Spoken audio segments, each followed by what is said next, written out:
Ladies and gentlemen, hey, hi, how you doing? Welcome back to the channel. Thank you so much for stopping by. Modern Warfare 3 Season 1 and Warzone are dropping this Wednesday, December 6th, and we know this is going to be an absolutely massive update. The Warzone integration in and of itself is arguably the largest Warzone update to date. Multiplayer is getting a ton of content, Zombies is getting new updates, and today we actually already have a good amount of confirmed changes and early patch notes in a sense, getting a preview as to the various fixes and gameplay updates and other changes coming with the Season 1 update across the board. So we got lots of exciting stuff to get into today as we dive into the details. If you enjoy the video, do me a favor and drop a like on it. It would be seriously appreciated. And if you're new to the channel or if you have not subscribed yet, right now nearly 50% of viewers watching are not subs. So if that's you, let's change that. Every single day I got you covered with all things going on in COD, so feel free to hit that sub button and turn on those post notifications. But right away, we actually have various different sources for some of these early patch notes, all stemming directly from Call of Duty communication, whether it is Raven's communication channels, their Twitter, their Twitch account, whatever the case may be, the official Trello board for MW3. The first bit of info we have here, though, is stemming from Sledgehammer's AMA on Reddit from a few days back. They did this and answered a bunch of different questions, and one of them directly relates to some of the updates we're going to see with Season 1 in terms of the weapon meta. Obviously, pretty much every single seasonal update, whether it is a seasonal launch update or a mid-season update, includes some amount of weapon tuning. Sometimes it's pretty major, sometimes it's pretty minimal, but Sledgehammer has already detailed some of the changes we can expect with the Season 1 meta update. They say, weapon balancing is one of the biggest things we are looking at on a daily basis. Our goal is to have a meta shift from season to season to keep things fresh and interesting, but that being said, we do want as many weapons as possible to be viable to suit a variety of playstyles that we have in the community. This is where we're looking closely at the data to target immediate tweaks for weapons that seem to be over or underperforming. We expect Season 1 to have higher level tweaks, and then Season 1.5 or Season 1 Reloaded to have some deeper changes. So this means that the Season 1 meta update is going to be attacking some of the more obviously broken weapons, broken in the form of being way too good or broken in the form of being absolutely useless. They've already talked a bit about how SMGs have been underperforming. A lot of those are very underwhelming in terms of their time to kill, their ranges and whatnot. A lot of the assault rifles seem to be overperforming, things like the Holger, the MCW, so on and so forth. We also have the shotgun category, which they've also specified they are looking into to balance out those TTKs a bit more. And then it seems like going into Season 1 Reloaded, that's when we'll have those fine-tuned details, you know, barely changing some of the damage ranges or control values to make a weapon just a little bit better or just a little bit worse. Season 1's going to attack the more obvious ones, though, just outright. Now, we do actually have a couple of early patch notes specifically for Warzone, courtesy of the Raven Twitch account. They were actually talking in the chat during the recent polls check episode, and they revealed a couple of new updates coming for the launch of Warzone. Initially, they did say that they've reduced the price of loadouts across squad sizes by varying amounts, and for example, for quads, it's now 25% cheaper to get that loadout. That was one of my big issues with Warzone 2. Having to get 20k for a loadout early game just seemed a little bit excessive. Dating back to Warzone 1, 10k worked fine. Like, obviously, Warzone is loadout driven. Everyone wants their custom guns. So being able to get those early, I didn't think was a huge issue. And Warzone 2 definitely made that a bit more difficult. So nice that they're already going through and reducing the cost of that for all squad sizes.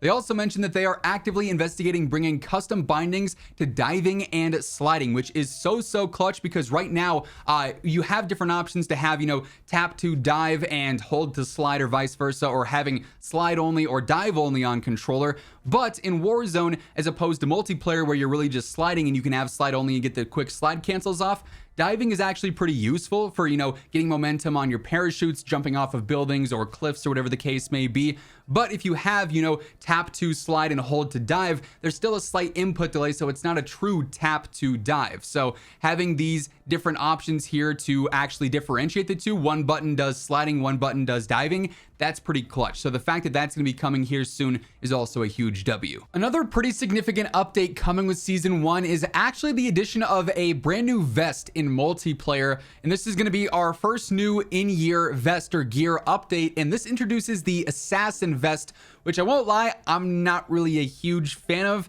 This is essentially Ghost Pro. This makes it so that kills don't display skulls, and you are immune to the UAV and enemy radar effects even when you're stationary. The duplicate effects do not stack, but if you equip this with the ghost camo, you gain the effects of the strobe gear. So this basically takes ghost, or the ghost camo gear, which only works if you're moving, and makes it so that it's active all the time. Personally, I'm not a big fan of that. Now, the remainder of the early patch notes stem from the Modern Warfare 3 Trello board, and Sledgehammer has actually been updating this a lot over the past couple of days, marking various things as confirmed fixes coming or confirmed updates coming with Season 1. We do have a few things that they are technically still investigating, but they've also been around for some time, and we know for a fact that the Season 1 update is going to include a lot more updates than just what we see on the Trello board, so there's a pretty good chance that even the things that they have listed as currently being investigated and not fixed scheduled are also going to be updated with Season 1. Like, for instance, the brightness on the Royalty Tiger camo, and then also recently the Ghoulie camo,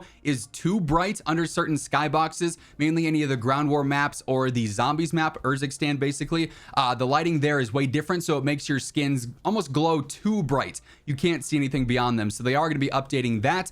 They also are going to be updating the field of view bug, where you're super zoomed out. It makes your weapons super tiny. Sometimes it looks cool, but other times it's just obnoxious to have every other game. So that one's been on the Trello for a while. I would fully expect that one to be updated. They also know that the IFF strobe gear is broken across the board. It's changing your default weapons, so you can't use your custom class setup. It's breaking a bunch of things, so that's going to be updated as well here soon, but all those are currently being investigated, so it could be Season 1's launch update that fixes those. It could be a random update, you know, a week after launch for all we know. Hey everyone, it's holiday season, and if you're looking for the perfect stocking stuffer or gift this year, look no further than G Fuel. Whether you're trying to treat yourself this holiday season or pick up something for some friends or some family, G Fuel's got you covered with a little bit of something for everyone. Whether you're trying to restock on your favorite flavors, maybe try something new, they got the tubs, the starter kits, even just some straight up shaker cups if you're looking to grab a new one of those. If you want to pick up anything at all from the G Fuel sites,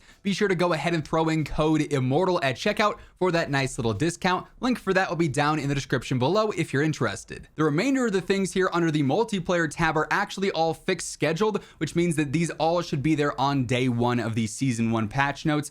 For instance, there's an exploitable location accessible near a hotel on Operation Spearhead. That should be updated. In War, the scoreboard shows that everyone has 0 kills at all times, even though that's obviously not the case, so they'll be fixing that visual bug there. The firing range dummies currently only have 100 base health instead of 150, so they will be updating that to be accurate, so you can actually test things as far as damage values go in the firing range, at least to a certain extent. In Search and Destroy, there are various different pinging issues, and they've gone through and they've got fixes scheduled for those, so you'll no longer have pings that last past the end of a round or anything like that. Karachi was recently removed from the cutthroat rotation because the spawns were so bad, but they've gone through, they've updated those, and that'll be back in the map pool for that. And then Quarry, Rundown, and Scrapyard all were unavailable in Hardpoint for the preseason because their spawns were so bad. They've also now found better spawn points for that mode on those maps, so those will be back in the map rotation with Season 1. Then lastly, here for multiplayer, there's an exploitable location near the offices on Quarry. They're also aware of that, and that'll be fully updated with Season 1 as well.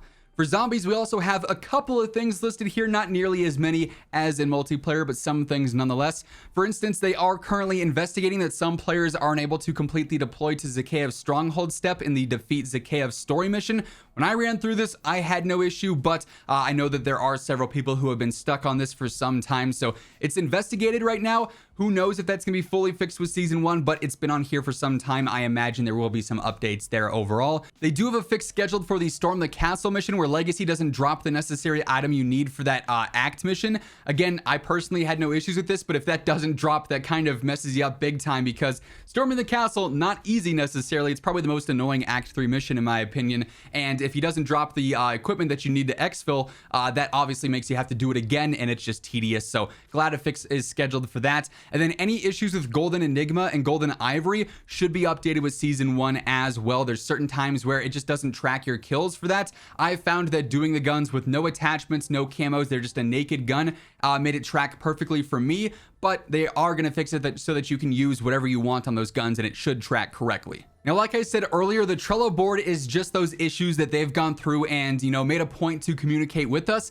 This is not every single patch note, obviously. We're going to see several more gameplay updates, gameplay changes, bug fixes, exploit fixes in the actual patch notes on Wednesday. We're going to see detailed weapon changes, buffing and nerfing the range by 10% on this gun, or nerfing the ADS speed by 20 milliseconds on this gun. So we'll have all the full details on Wednesday when the update is out. Keep in mind, it is going to be a full-on title update. Everyone is going to have to download it, so be on the lookout for that preload if you're on PlayStation, or for that update early morning on Wednesday. And once the patch notes are out, you guys already know I'm gonna have you covered with all the information you need there right as it happens. So stay tuned for that, alongside everything else going on in Call of Duty, by hitting that subscribe button and turning on those post notifications. And if you enjoyed this video, do me a favor, drop a like on it. It would be seriously appreciated. But once again, thank you so much for tuning in, and until next time, take it easy, have an awesome rest of your day, and I'll catch you later.